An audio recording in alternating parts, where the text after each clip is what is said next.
అందరికీ హాయ్ అండి. మనకు రోట్లో నూరిన గోంగూర పచ్చడి అంటే చాలా ఇష్టం కదా! చాలా బావుంటుంది. మీరు కూడా ఈ విధంగా అయితే ట్రై చేయండి. మనం మిక్సీలో వేస్తే అంత టేస్ట్ ఉండదు. వీలైనంత వరకు రోట్లోనే పచ్చడి అనేది చేసుకుంటే చాలా బావుంటుంది. మీరు కూడా ఈ విధంగా అయితే ట్రై చేయండి. పచ్చిమిర్చి కొన్ని తీసుకున్నాను. అంటే మనకు గోంగూర పులుపుని బట్టి పచ్చిమిర్చి అయితే తీసుకోండి. కొంచెం ఎక్కువ ఉన్న బాగానే ఉంటుంది. కొంచెం స్పైసీ ఉన్న బాగానే ఉంటుంది. ఈ విధంగా మిర్చిని మరీ ఎక్కువగా ఫ్రై చేయకుండా కొంచెం దూరగా ఫ్రై చేసుకోవాలి. అక్కడక్కడ పచ్చిదనం కూడా ఉంటేనే పచ్చడి అనేది మరింత రుచి ఉంటుంది. కొంచెం దూరగా ఫ్రై కాగానే ఇందులోకి కొద్ది గోంగూర, మనం తీసుకున్న గోంగూర కూడా నీట్గా క్లీన్ చేసుకొని ఈ విధంగా వేసుకొని అదంతా కూడా ఫ్రై చేసుకోవాలి. గోంగూర వెంటనే మగ్గిపోతుందండి, ఎక్కువ టైం కూడా పట్టదు. ఇలా కొంచెం మగ్గంగానే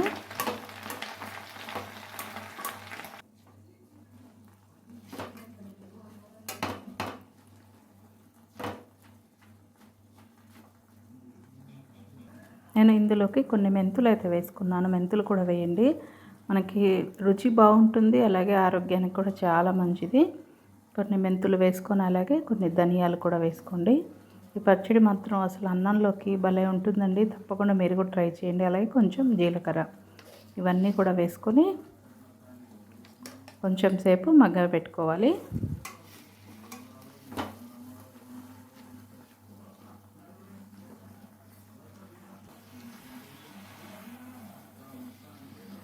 ఈ గోంగూర వచ్చేసి కొంచెం డ్రైగా ఉంది, ఎక్కువ పులుపు లేదు, కొంచెం డ్రైగా ఉంది.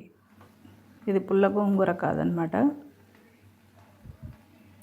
ఈ విధంగా మగ్గింది కదా. ఇప్పుడైతే ఈ పచ్చడిని మనం రోట్లో అయితే నూరుకుందాం.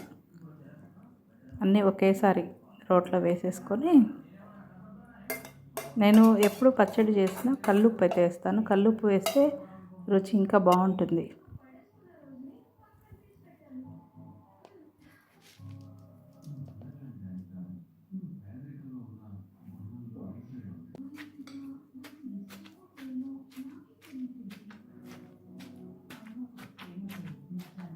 ప్రతి ఒక్కరింట్లో రోల్ కంపల్సరీ ఉండాలండి. ఇట్లా పచ్చడి అప్పుడప్పుడు ఇలా మనం పచ్చడిని రోట్లో నూరుకొని తింటే హెల్త్కి కూడా చాలా మంచిది.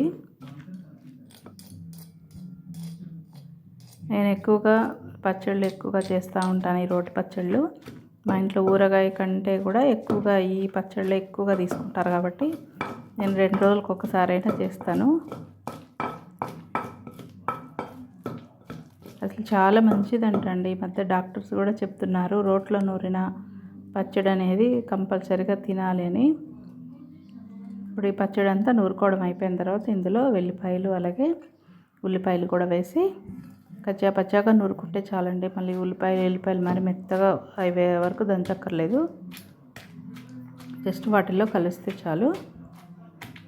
ఎల్లిపాయలు కూడా ఎక్కువగానే వేసుకోండి, అవి కూడా ఆరోగ్యానికి చాలా మంచిది. పచ్చడిలో మగ్గినప్పుడు ఆ వెల్లిపాయ తింటుంటే రుచి బాగుంటుంది, ఆరోగ్యానికి కూడా చాలా మంచిది. పెద్ద కారం కూడా అనిపించవు, పచ్చడిలో మగ్గుతాయి కదా, మనం తింటున్నప్పుడు అంత కారం కూడా అనిపించవు వెల్లిపాయలు. పచ్చడి అయితే సూపర్గా వచ్చింది, టేస్ట్ అయితే. ఈ వీడియో మీకు నచ్చితే ఒక లైక్ చేసి సబ్స్క్రైబ్ చేసుకోవడం మాత్రం మర్చిపోవద్దు.